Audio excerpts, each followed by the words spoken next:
देखो श्रावण मासर सोमवार विश्वास रही श्रावण सोमवार रे देव देव महादेव को जल लगी कले कोटि जन्मर पुण्य मिलता है। ओडिशार अनेक स्थान रे आज हजार हजार काउड़िया जल लगी कर केवल ओडिशा नुहे भारत वर्षर अनेक स्थान रे आज जल लगी होची। आमे अच्छु कटक जिलार अन्यतम प्रसिद्ध शैवपीठ बाबा धवलेश्वर पीठ रे जदिओ प्रशासनिक कटकणा लगी गतकाली संध्यारे कटकणा हटिया परे एबे लंबा धाड़ी रे भक्त श्रद्धालु माने आसी जलवायु करे सहित दर्शन करछन। कैमेरा पर्सन अनुसार देखेबे ये होची पीठर दृश्य जो भली भाव में श्रद्धालु भक्त मानक विषय उत्कंठा देखा जायछि। जेहेतु कौन ना कौन स्थान में कटकणा थिला मनरे द्वंद्व रहितिला द्वंद्व हटिया परे एबे लंबा धाड़ी रे आसी दर्शन करछन। आम सहित पूजक अछंती। आज गोटे दिन नाग पंचमी कहतु आउ श्रावण सोमवार दुईटी दिन गोटे जगार पड़ी केते मनर उत्कंठा। आज गोटे पवित्र दिन निश्चित गोटे उत्कंठार दिन कहीं 23 वर्ष पर गोटे संजोग आसी जे कि मनसा पंचमी नागमाता पंचमी एवं श्रावण मासर प्रथम सोमवार निश्चित गोटे सौभाग्यर कथा।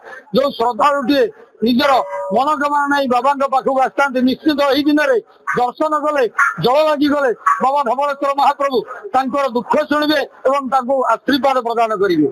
जे कि बाबा धवलेश्वर होती कला वृषभ धड़ा होकर नामकर धवलेश्वर से डाकिले ओ कला ठाकुर।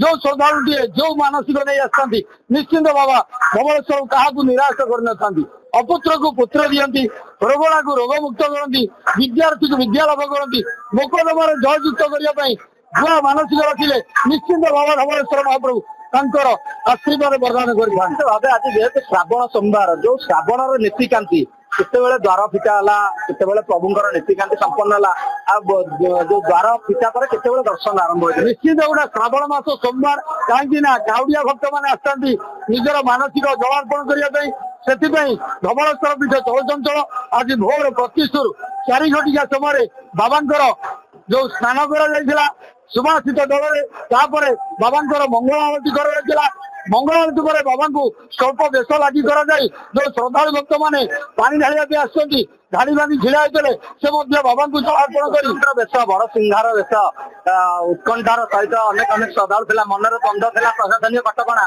कटकणा हटिला आज दर्शन दौरान टे फांका रही पीठ किंतु मनरे तो शांति दर्शन निश्चित जो कटकणा था 3 दिन गतकाली सन्धार कटकणा हटिला श्रद्धालु भक्त मैंने जानी सारे निश्चित गोटे अल्प संख्यक श्रद्धालु भक्त मैंने जी भिड़ आशा था आशा ना निश्चित आसंता जो 3टी सोमवार रही 10 तारीख 17 तारीख 24 तारीख आम आशा रखुचु आ गोटे सोमवार अच्छी तृतीय सोमवार एवं संक्रांति से दिन धवलेश्वर पीठ गोटा जे कि पीठर महत्व अनुसार बहुत संख्यक श्रद्धालु भक्त मैंने बहुत संख्या श्रद्धालु अच्छा सीधा कथा आज्ञा कहे मनरे जी कला बल जो धड़ा करते भक्तर भगवान पाखु आप दर्शन कले केते मनरे आनंद।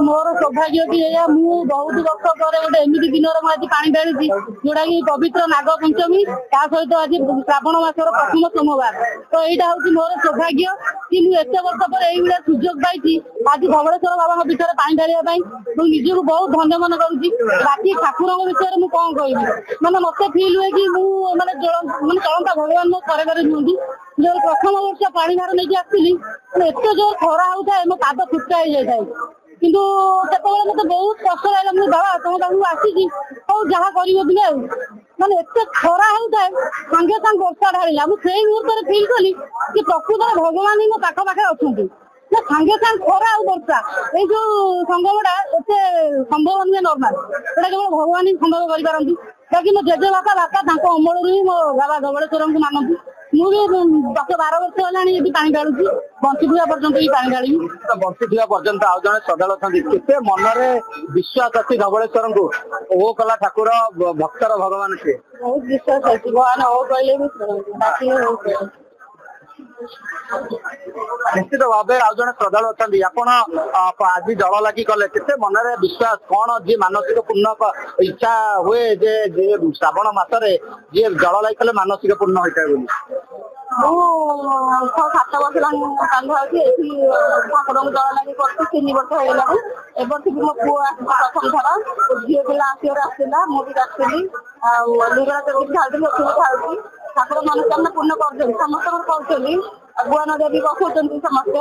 ଓಂ ନମଃ ଶିବାୟ ସମସ୍ତେ ଆପଣ କେବେ ପ୍ରଭୁଙ୍କୁ କିଛି ମାଗିଛନ୍ତି ପ୍ରଭୁ ପୂର୍ଣ୍ଣ କରିଛନ୍ତି ନା ନାଇଁ?